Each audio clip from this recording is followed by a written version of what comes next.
ఈరోజు ఉదయం 7 గంటల ప్రాంతంలో మాకు నమ్మదగిన సమాచారం సీలేరు నుండి గాంజా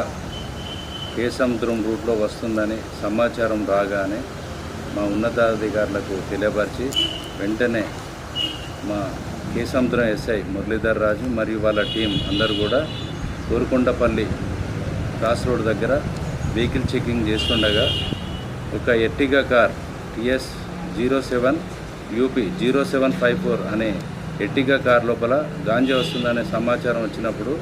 అట్టి అనుమానాస్పదంగా ఉండేటువంటి కారును ఆపి చెక్ చేయగా అందులో 5 కిలోల గాంజా మరియు ఎర్టిగా కార్ మరియు వారి దగ్గర 2 ఫోన్లు దొరికినాయి. వెంటనే పంచుల సమక్షం లోపల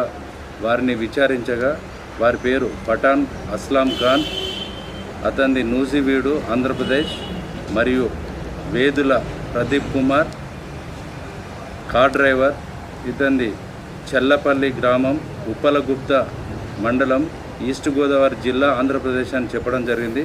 వీరు ఎక్కడి నుండి గాంజా తీస్తున్నారని అడగగా వీళ్ళు సీలేరు దగ్గర ఆంధ్రప్రదేశ్లోని సీలేరు దగ్గర నుంచి వెళ్ళి తక్కువ రేటుకు గాంజా ఒక 5 కేజీల గాంజా కొనుక్కొని ఎక్కువ రేటుకు అమ్మడానికని వారు సీలేరు నుండి కారులో కొనుక్కొని కారులో వస్తుండగా కేసముద్రం మండలం కోరుకొండపల్లి క్రాస్ రోడ్ వద్ద వాహన తనిఖీ లోపల వీరిద్దరూ పట్టుబడడం జరిగింది. వీరి ఇరువురి దగ్గర నుండి 5 కిలోల గాంజా మరియు ఎర్టిగా కార్ 2 మొబైల్ ఫోన్ను సీజ్ చేయడం జరిగింది.